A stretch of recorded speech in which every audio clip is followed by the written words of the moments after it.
अब 25वीं चौपाई हम लोग जब कर चुके तो अब 26वीं चौपाई पर आते हैं, जो है संकट ते हनुमान छुड़ावे, मन क्रम बचन ध्यान जो लावे। कितने तरह के संकट बता चुके, भूत पिशाच, क्या है वो, रोग पीड़ा, सुख दुख, असुरक्षा, भय, जो भी जिस भी इतनी चौपाइयों में सब तरह का संकट का वर्णन हो गया। सारे संकट से हनुमान जी आपको छुड़ा सकते हैं। करना क्या है आपको, मन क्रम वचन ध्यान जो लावे। आप उनका ध्यान करिए, लेकिन ध्यान कैसे करिए, ये नहीं कि नहीं चलिए कर दीजिए आप हमारा काम, अब हम देखते हैं फिर कभी होगा, तो नहीं। आप पहले मानिए, आप पहले श्रद्धा रखिए, आप पहले विश्वास रखिए, आप पहले समझिए कि हैं कौन हनुमान जी और उनके सहायता से आप कहाँ पहुँच सकते हैं। हम लोगों ने अभी महावीर की बात करी थी, तो जैनियों में महावीर की एक सिखावन ये भी है, मनसा वाचा कर्मणा। जब तक ये 3 चीज आपकी शुद्ध और पवित्र नहीं होती, हर जैनी को सिखाया जाता है, वाणी से भी हिंसा मत करिए, किसी प्रकार की हिंसा नहीं होनी चाहिए। तो यहाँ पे भी यही कहा गया है, तुलसीदास जी ने कहा है कि मन क्रम वचन। मन का क्या है, मन 2 तरीके से काम करेगा। जो बाहर की चीजों से हमें एकत्रित करा है हमने, जो भी, जैसे मान लीजिए मन एक कंप्यूटर है, तो आप जो इनपुट डालेंगे वही आउटपुट देगा ना। तो जो इंफॉर्मेशन सॉफ्टवेयर आप उसमें डाल रहे हैं, ये हम अपनी ज्ञानेंद्रियों से बाहर से प्राप्त करके अपने कंप्यूटर में डाल दिए, अपने मन में रख दिए, और अब हम उसको कर्म करेंगे। तो कर्म क्या करेंगे, ज्ञानेंद्रियों से हम कर्म करेंगे, और जब हम कर्म करेंगे, आउटपुट समझिए इसको। लेकिन होता क्या है, इस बीच में कंप्यूटर में वायरस आ जाता है। मन कभी चंचलता की स्थिति में रह के, कभी सीधा, कभी वचन में आप अपवित्र हो जाते हैं, कभी कर्म में अपवित्र हो जाते हैं, क्योंकि मन वो ठीक से इनपुट ही नहीं दे रहा है, वो ध्यान नहीं कर रहा है कि हम कैसे करें। हम लोग जिसको कहते हैं ना ध्यान करना, ध्यान का मतलब ही होता है बाहरी दुनिया से अंदर पहले अपने मन को देखिए, टिकाइए उसके ऊपर, कहाँ भाग रहा है ये, और अगर भाग रहा है तो जाने दीजिए, क्योंकि मन के भी बहुत सारे स्तर होते हैं। केवल ये ऊपरी स्तर उछल कूद करता है, उसको नकार दीजिए, फिर अंदर वाले जो मनों के स्तर होते हैं वो शांत होके, सरल होके, फिर देखिए, जब मन और वचन और कर्म तीनों में अगर तादात्म्य नहीं होता, अगर सब मतलब एक ही तरीके से व्यवहार नहीं करते, तो भी जीवन में बड़ी गड़बड़ी है। जैसे रावण का था, रावण ने क्या किया, मन से तो उसने सोचा मैं अच्छा बन जाऊं, ब्राह्मण बन गया। वचन से भी सोचा कि चलो कुछ मांग लेते हैं, तो अन्न मांगा, भूख दिखाई, भिक्षा मांगी। लेकिन कर्म से क्या किया, अपहरण कर लिया। तो मन में कुछ है, वचन में कुछ है, कर्म में कुछ है।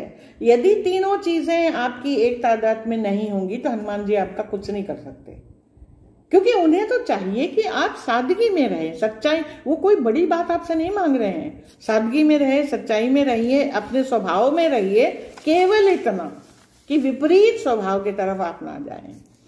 अच्छा, अगली चौपाई है, सब पर राम तपस्वी राजा, तिनके काज सकल तुम साजा। आप सब काम कर दोगे, काज सकल, सब जो काम राम जी के नाम पे करने हैं वो सब आप कर दोगे।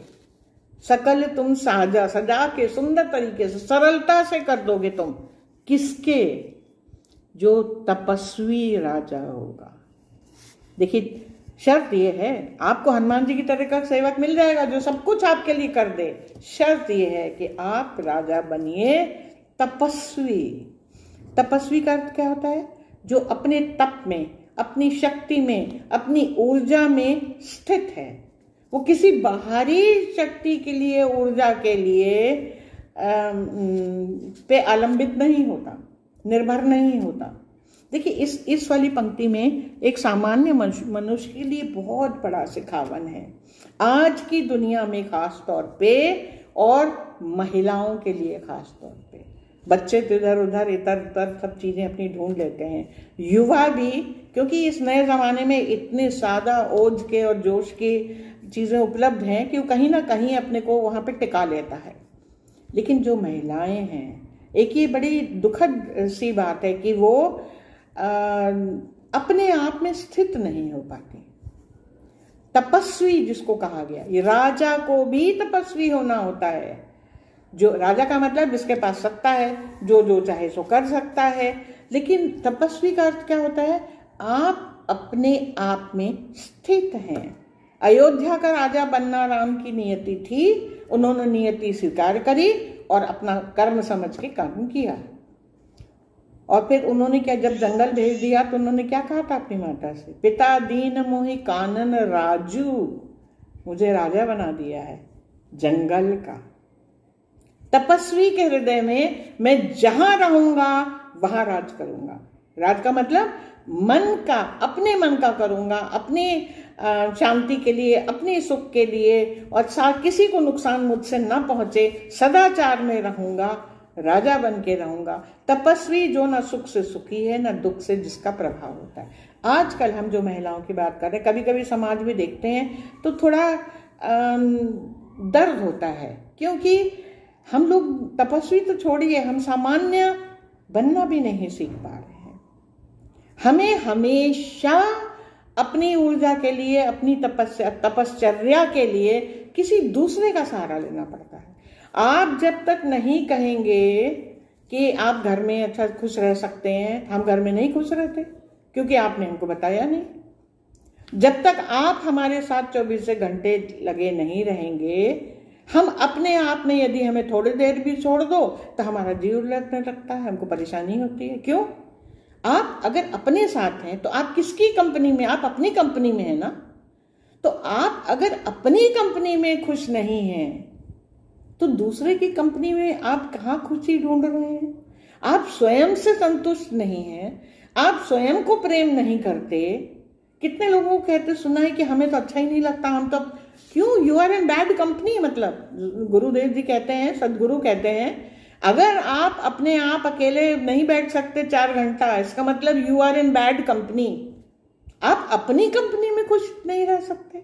तपस्वी बनिए, राजा बन के रहिए, आप अपनी शर्तों पे जिए। हमको जो अच्छा लगता है हम वो करें। क्यों हम वो चीज को ही अच्छा वो सामाजिक नियम ठीक है कि आपने अच्छी चीज करी, हम खुश हो गए, वो एक व्यवहार एक अलग है, वो व्यवहार है।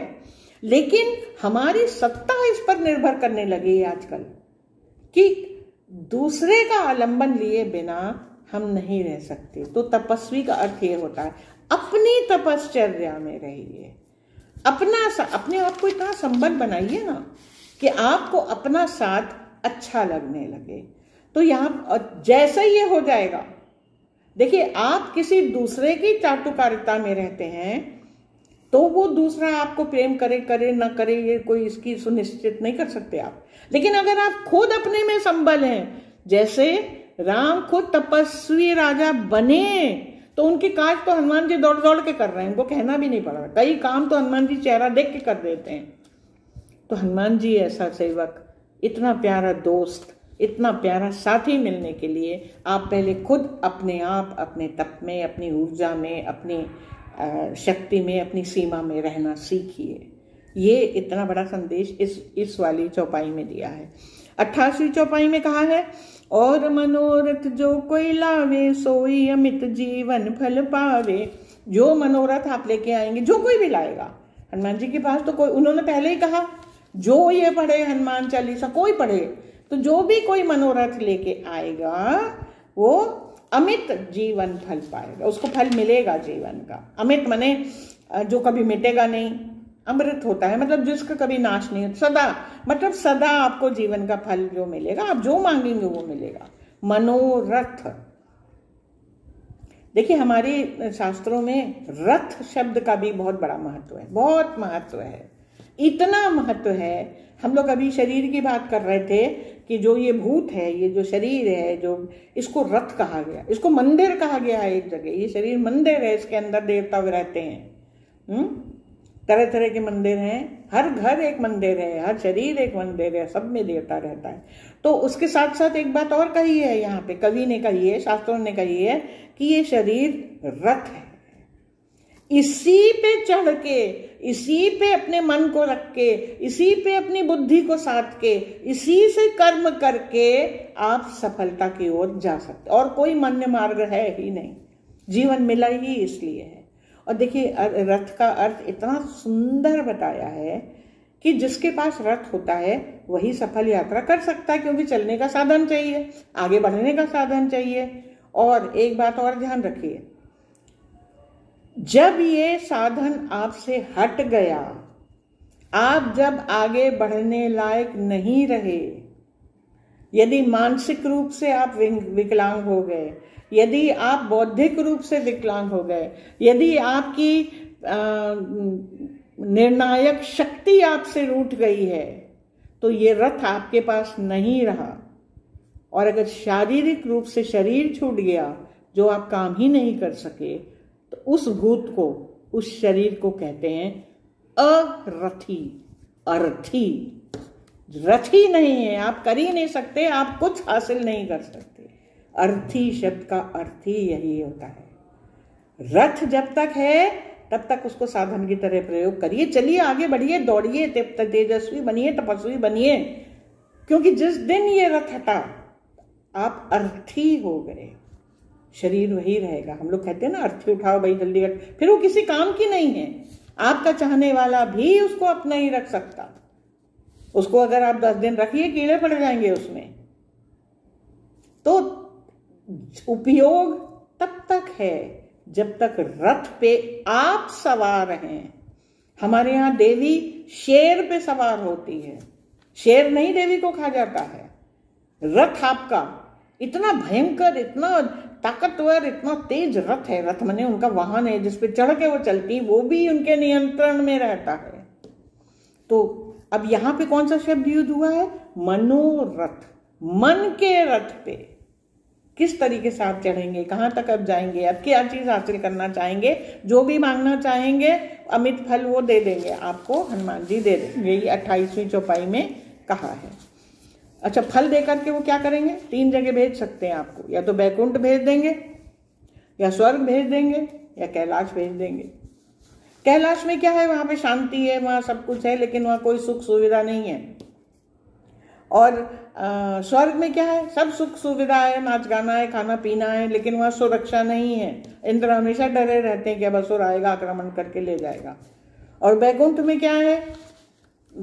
सब भोग विलास भी है, सब सुख सुविधा भी है, लेकिन वहां कर्म नहीं है। अब इंसान बिना कर्म के भी बहुत दिन, अगर आप छुट्टी लेते हैं ना 2 महीने की, तो 45 दिन बाद कहते हैं चलो भैया वापस चलते हैं। बिना कर्म के इंसान रहना नहीं चाहता। अच्छा लगता है ना, कुछ हासिल होता है, उससे कुछ ग्रहण होता है। तो ये तीनों स्थिति में 3 ही स्थिति है, और कहाँ जाओगे मरने के बाद? तो लेकिन हनुमान जी आपको देखेंगे और जहाँ भी है वहीं पे रिकमेंड कर देंगे, आप वहाँ पे सही जगह पहुँच सकते हो। अच्छा, 29वीं चौपाई है। चारों युग पर ताप तुम्हारा है, पर सिद्ध जगत उजियारा।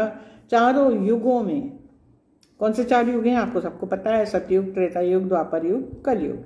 चारों युगों में उनको वरदान है, वो शाश्वत हैं। अच्छा, अगर उनकी उपस्थिति शाश्वत है, देखिए एक बात और, उपस्थिति केवल शारीरिक रूप में नहीं होती, मानसिक रूप में होती है।